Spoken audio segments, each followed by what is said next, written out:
আমার গোড়ায় অবতার কেন না চিনিবি তারে করি নির্বাস গেল না পিয়াস মরিলি আপন ফেরে করি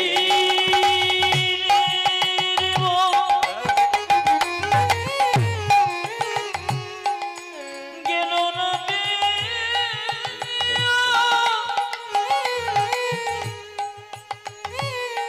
মরিলে আপন নির্বাস গেল না পিয়াস মরিলি আপন ফেরে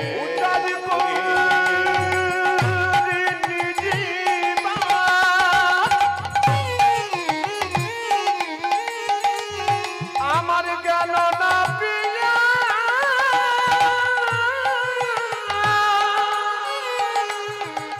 মরিলি আপন ফেরে সংসারে আইলি গোড়া না ভজিলি সংসারে আইলি গোরনা ভজিলি সংসারে আইলি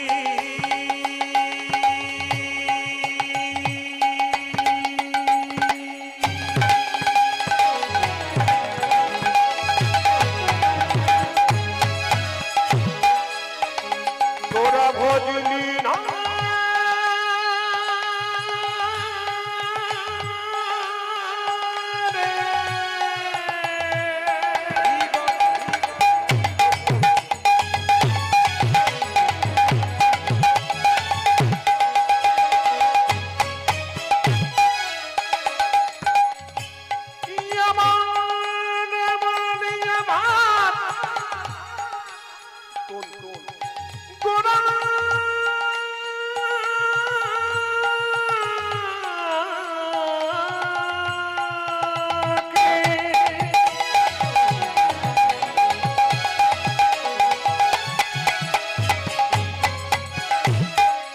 কেন ভজলি নারী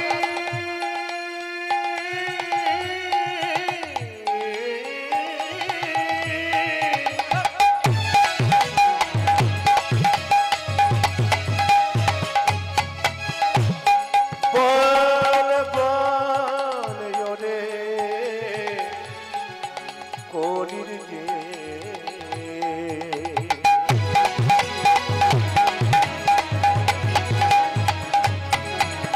কেন ভজলি না রে উড়ি বলি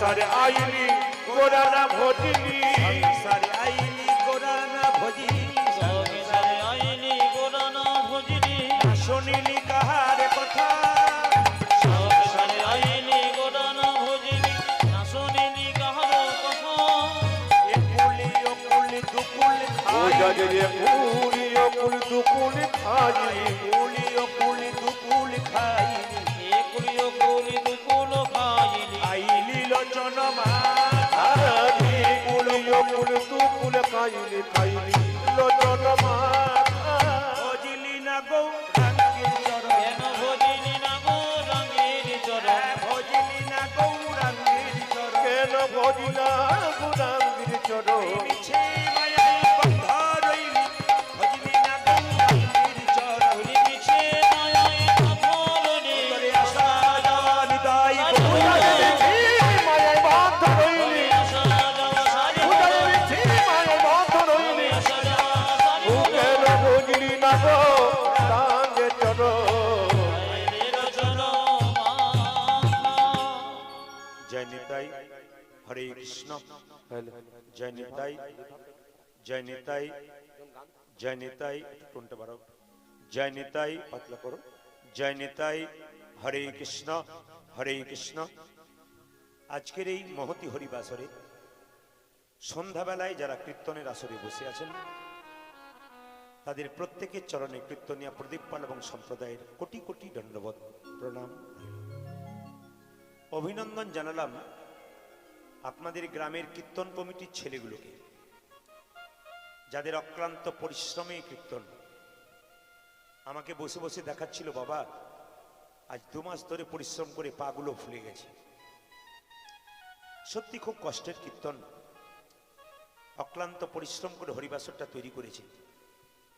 আপনারা কীর্তন শুনতে এসছেন, আমরা কীর্তন করতে এসছি, কিন্তু 2-3 মাস ধরে ওদের ঘুম নেই, কাজ বন্ধ করে ভগবানের নাম শোনানোর জন্য আপনাদের এখানে আসার আহ্বান জানিয়েছেন।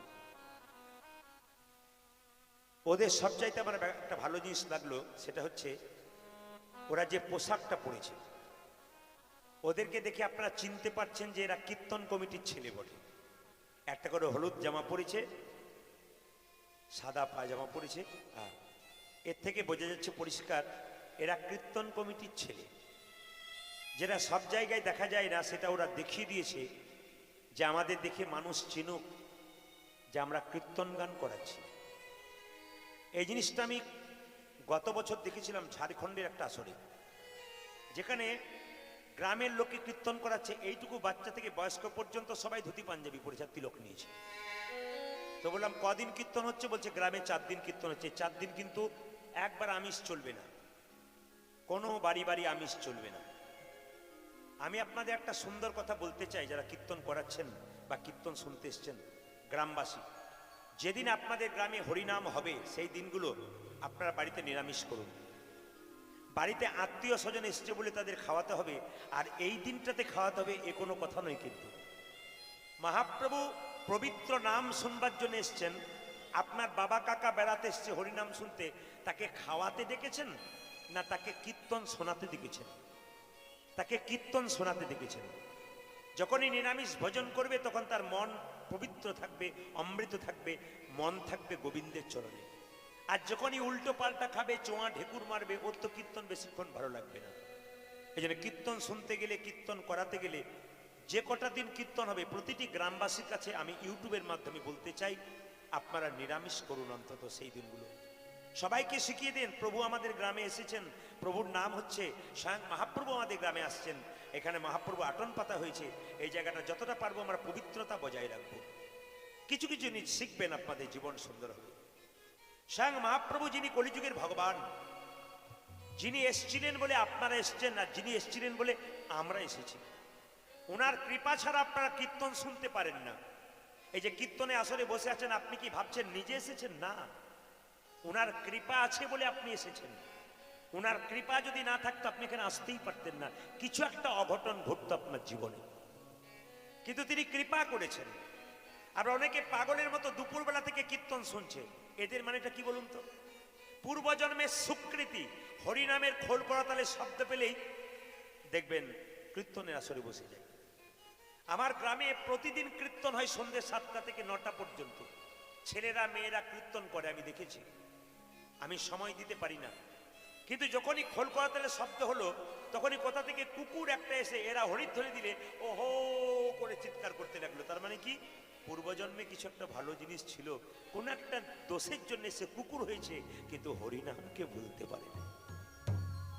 আমাদের পৃথিবীতে অনেক রকমের উদাহরণ আছে, যেগুলো দেখলে বুঝতে পারবেন আপনারা কি করলেন, আমরা কি করলাম, আর ওরা কি করলো। আমি আসামে ছিলাম, আসাম থেকে কালকে আমি গিয়েছিলাম আপনার নদিয়া থেকে এখানে এলাম। কালকে থেকে আবার আমি ত্রিপুরা চলে যাবো প্লেন ধরে।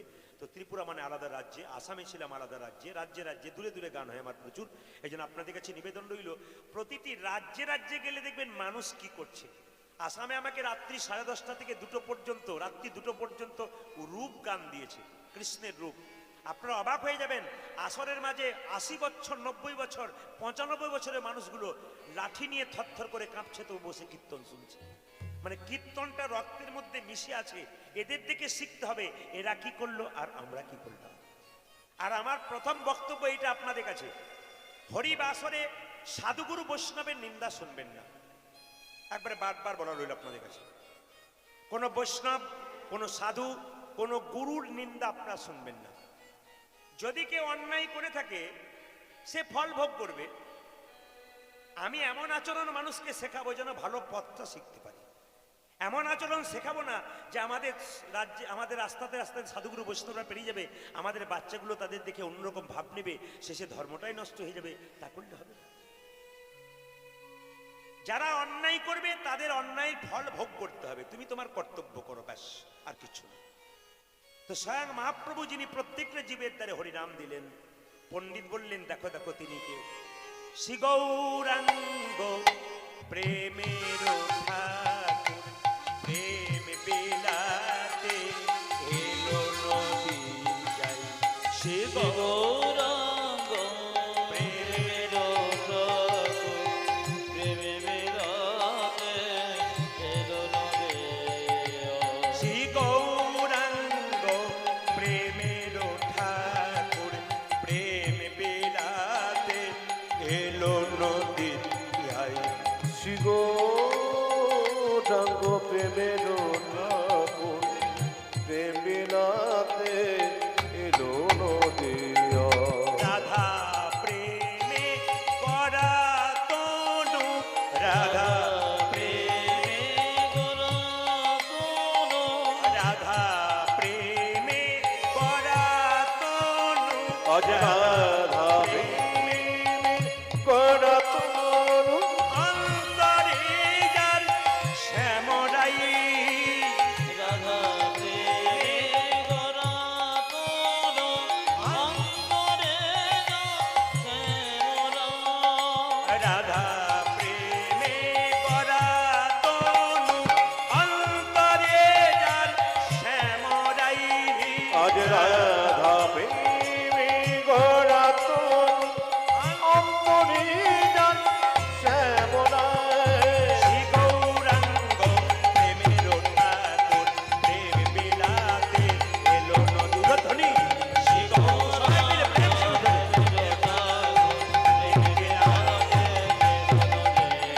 শ্রী গৌরাঙ্গ প্রেমের সাগর, প্রেম বিলাতে এলো নদী, শ্রী গৌরাঙ্গ প্রেমের ঠাকুর, প্রেম বিলাতে এলো নদী। সবাই মিলে বলুন রাধা রানী কি। যে পরিমাণ ভক্ত যেটা জোরে আশা করছিলাম, রাধা রানী কি। বাহ, বেড়েছে আরো বাড়বে মনে হচ্ছে। শ্যাম সুন্দর কি। আপনার জয় বলছেন না ভয় বলছেন বুঝতে পারছি না, জোরে বলবেন। রাধা রানী কি। বাহ, শ্যাম সুন্দর কি, মদন মোহন কি, হরিবাসর কি, আপন আপন গুরুদেব কি। ঠান্ডা লাগছে কি? ঠান্ডা লাগে না, সবাই নামে বিভোর হয়ে গেছে। একটু জোরে, রাধা রানী কি, শ্যাম সুন্দর কি, মদন মোহন কি, হরিবাসর কি, সাধুগুরু বৈষ্ণব কি। এই যে কীর্তনে প্রথম আসতে, এই যে কীর্তনের তিলকার মালাটা দিচ্ছে আপনাদের প্রতিটি হরিবাসরে দেয়। আপনারা এতদিন কীর্তন শুনছেন, আপনাদের কারো জানা আছে যে প্রথম তিলকার মালা দেওয়ার রীতিকে চালু করেছিল? এই যে হরিনামে তিলক দিচ্ছে আর মালা দিচ্ছে, এই তিলক মালা দেওয়ার রীতি হরিবাসরে প্রথম চালু করেছিল কে? শ্রীখণ্ডের ভক্ত রঘুনন্দন। শ্রীখণ্ডের ভক্ত রঘুনন্দন মালা এবং তিলক দেওয়ার রীতি চালু করেছিলেন, আপনাদের জানতে হবে। এইবার লক্ষ্য করুন, স্বয়ং মহাপ্রভু যিনি কলিযুগের ভগবান, প্রথম বিয়ে হয়েছিল কার সঙ্গে মায়েরা? লক্ষ্মীপ্রিয়ার সঙ্গে। লক্ষ্মীপ্রিয়া সাপে কেটে মরে গেল। দ্বিতীয় বিয়ে কার সঙ্গে হলো? বিষ্ণুপ্রিয়ার সঙ্গে। মায়েরা, নিমাই এবং বিষ্ণুপ্রিয়ার বয়সে তফাৎ ছিল কত? 10 বছর। বিষ্ণুপ্রিয়ার বয়স যখন 14, নিমাইয়ের বয়স তখন 24, যখন নিমাই সন্ন্যাস নিয়ে চলে গেলেন।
মন দিয়ে শুনে নেবেন আপনারা ধীরে ধীরে।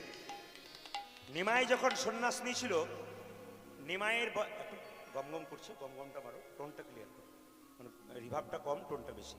জয় নিতাই, টোনটা বাড়ো, জয় নিতাই, আরো বাড়ো, বাইরে বাড়ো, জয় নিতাই। নিমাইয়ের যখন 24 বছর বয়স, বিষ্ণুপ্রিয়ার বয়স মাত্র 14। আমি আপনাদের বলতে চাই, যারা শাস্ত্র পড়েছেন, শ্রীমদ্ ভাগবত গীতার 10ম স্কন্ধ 29তম অধ্যায়, মায়েরা যতই হরিনাম করুন আর হরিনামে নাচুন আর উলুধ্বনি দিন, হরিধ্বনি দিন, একটা জিনিস না করলে কিন্তু আপনাদের কীর্তন শোনা বেকার হয়ে যাবে। আমি বলি নাই, আমি গ্রন্থের রেফারেন্স দিলাম। শ্রীমদ্ ভাগবত গীতার 10ম স্কন্ধ 29তম অধ্যায় বলছে, যতই বিবাহিত নারীরা কীর্তন শুনুক আর হরিনাম করুক আর হরিনামে নাচুক, একটা জিনিস না করলে ওদের গোটাটাই বেকার। কি? যদি পতি সেবা করতে না পারে, স্বামী সেবা যদি কোনো স্ত্রী না করতে পারে, তবে সেই পতি যতই সেই পত্নী যতই কৃষ্ণ ভজন করুন, তার কোনো লাভ হবে না। মায়েরা, সংসারে একটু বিবাদ হতেই পারে, একটু মনোমালিন্য হতে পারে, তার জন্য সংসার ছেড়ে আপনারা পালিয়ে বাপের বাড়িতে আশ্রয় নেবেন না।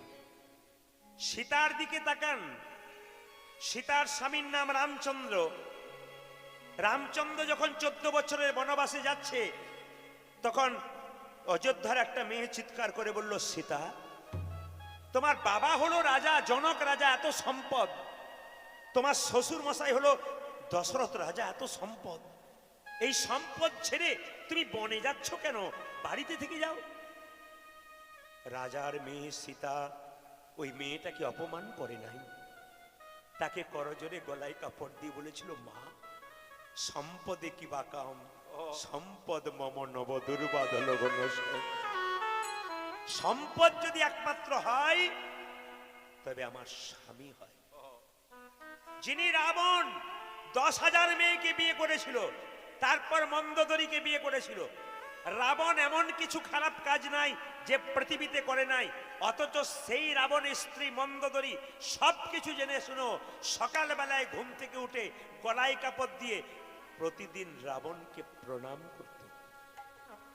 শিখতে হবে আপনাদের, শাস্ত্র পড়তে হবে, জানতে হবে যে আমরা কোন জায়গায় যাচ্ছি।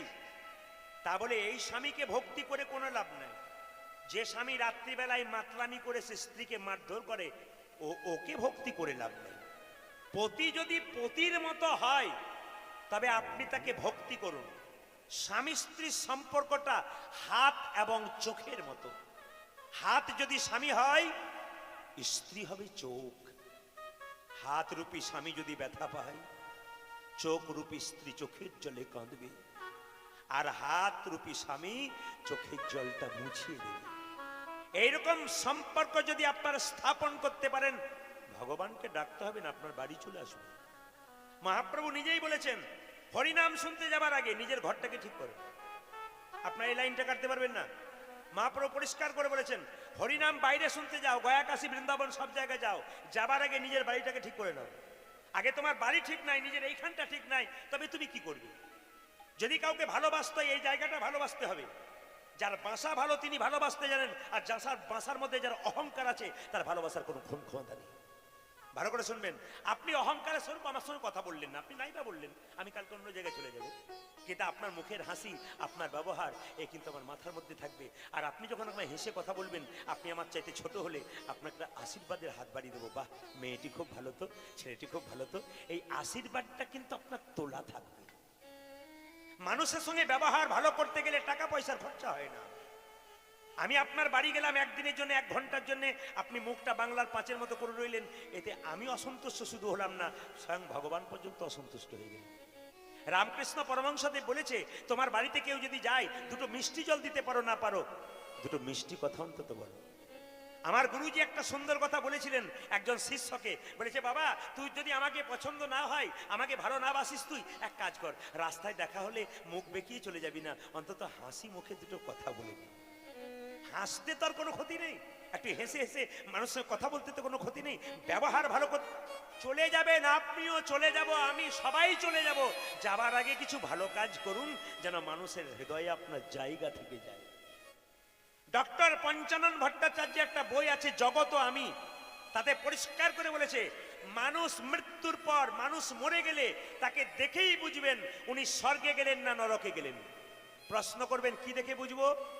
এই গ্রামে আপনি যদি মারা যান, যখন আপনি মারা যাবেন আপনাকে গ্রামের সবাই দেখতে যাবে, দেখতে গিয়ে যদি দেখে আপনার মুখটা বিভৎস ভয়ঙ্কর হয়ে গেছে, আপনাকে দেখে সবাই ভয় খাচ্ছে, বাড়িতে গিয়ে বলবে ও মা, যে মরে গেছে তাকে দেখতে গিয়েছিলাম গো, তার মুখটা ভয়ঙ্কর হয়ে গেছে, জানবেন উনি যাচ্ছেন নরকে। আপনার কর্ম যদি ভালো না হয়, আপনার ব্যবহার যদি ভালো না হয়, আপনার মানুষের সঙ্গে সম্পর্ক যদি ভালো না হয়, আপনি গোবিন্দের প্রতি প্রেম যদি না জানান, আপনি গোবিন্দের প্রতি ভক্তি যদি না জানান, আপনার মৃত্যুর পর আপনার মুখটা দেখবেন বিভৎস হয়ে যাবে, ভয়ঙ্কর হয়ে যাবে, লোকে দেখবে, রাত্রিবেলায় ভয় খাবে, আপনি নরকে জায়গা পাবেন। কিন্তু আপনার বেঁচে থাকাকালীন আপনি যদি ভালো ব্যবহার করেন, আপনার মৃত্যুর পর কেউ যদি আপনাকে দেখতে যায় বলবে দেখ দেখ দেখ, দেখে এলাম মানুষটাকে, যেন মরে নাই গো, ঘুমাচ্ছে। এই জন্য মহাজনরা বললেন জন্ম হোক যথা তথা, তোমার কর্ম যদি ভালো হয়, তোমার কর্ম যদি ভালো হয়, মৃত্যুর সময় তোমার চোখ দুটো মনে হবে ঘুমোচ্ছে, লোকে দেখে তোমাকে দুফোঁটা চোখের জল ফেলবা, লোকটা মরে নাই গো, যেন ঘুমাচ্ছে, আশীর্বাদ পাবেন। এই গ্রাম থেকে যখন ডক্টর পঞ্চানন ভট্টাচার্য জগত আমি বইটাতে বলছে, এই গ্রাম থেকে কেউ যদি মরে গিয়ে শ্মশানে নিয়ে যাওয়া হয়, বলো হরি হরি বল বলে, তখন যদি কেউ বলে মেয়েটা খুব বদমাইশ ছিল রে, ওই যে মেয়েটা মরে গেল না, খুব বদমাইশ ছিল, পাড়াটাকে জ্বালিয়ে দিয়েছে, কিংবা কোনো পুরুষ মানুষ মারা গেলে বলতে পারে এই লোকটা খুব দুষ্ট ছিল রে, বেটা মরলো খুব ভালো হলো, জানবেন ইনি যাচ্ছেন নরকে। কিন্তু আপনার মৃত্যুর পর যদি আপনাকে দোলাই করে নিয়ে যাচ্ছে, আর তখন যদি দু চারজন প্রণাম করে বলে বাহ বাহ, লোকটা খুব ভালো ছিল জানিস, খুব ভালো ছিল রে, আচ্ছা মানুষ ছিল বাবু, জানবেন ইনি যাচ্ছেন স্বর্গে। আপনার কর্ম ভালো হবে, আপনি স্বর্গে যাবেন। আপনারা কি ভাবেন পেপারে দেয় এই মেয়েটি বিশ্ব সুন্দরী, বিশ্বের কি মেয়েটি সবচাইতে দেখতে সুন্দর? তা নয়, মেয়েটার হাজার হাজার গুণ আছে, এই জন্য মেয়েটাকে সুন্দরী বলা হয়েছে। শুধু আপনি দেখতে সুন্দর, পাউডার মেখে নিলেন, কাজল নিয়ে নিলেন, সোনার চুড়ি পরে নিলেন, আপনি লোককে অহংকারী দেখালেন, ওই দেখতে সুন্দর বলা হয় নাই। আপনার ভেতরে কি কি গুণ আছে। মানুষ সুন্দরের পুজো তো দু চার দিনের জন্য করে, কিন্তু গুণের পুজো চিরকালের জন্য করে। এই জন্য গুণবান হও, গুণবতী হও, জীবন সুন্দর হয়ে যাবে। আর একটা সুন্দর কথা আপনাদের বলে যাই, যে যেখানে বসে আছেন মায়েরা, শাস্ত্র বলছে দেহটা মারা যায়, আত্মা মারা যায় না। তাকাবেন আমার দিকে। বাসাংসি জিন্নানি যথা বিহায় নবানি ঘিন্নাতি নরহ পরাণী তথা শরীরানি বিহায় জিন্নান্নানি সংজাতি নাবানি দেহি। আমি সংস্কৃত কথা বললাম, আপনারা বুঝতেই পারলেন না। যদি বুঝতে না পারলেন ওটা বলে কি লাভ আছে? তবু তো বলতে হয়, না বললে অনেকে বলবে সংস্কৃত বললো না। বাসাংসি জিন্নানি যথা বিহায় নবানি ঘিন্নাতি নরহ পরাণী তথা শরীরানি বিহায় জিন্নান্নানি সংজাতি নবানি দেহি। মানে কি, যে কাপড়টা আপনি পরেছেন, যে কাপড়টা আমি পরেছি, ওটা যখন জীর্ণ হয়ে যাবে ওই কাপড়টাকে পরিবর্তন করে নতুন কাপড় পরবে। আত্মা কি করে? এই জীর্ণ দেহ ত্যাগ করে নতুন দেহে যায়। তাহলে বলুন তো মায়েরা, পুরনো জীর্ণ শাড়ি পরে ছেলে দিয়ে নতুন শাড়ি পরলে আনন্দ হয় না দুঃখ হয়? আনন্দ হয়। তাহলে যিনি জীর্ণ দেহ ত্যাগ করে অন্য দেহে যাচ্ছে তার তো আনন্দ হচ্ছে গো মা। আমরা কাঁদছি মায়ায় পড়ে, কিন্তু তার তো পোশাক পরিবর্তন হচ্ছে। মেয়েদের যেমন দুটো সংসার থাকে, বাবার বাড়িতে একটা সংসার আর শ্বশুর বাড়িতে একটা সংসার। বাবার বাড়ি ত্যাগ করে যেমন শ্বশুর বাড়ি আসেন, আমাদের আত্মা কি করে?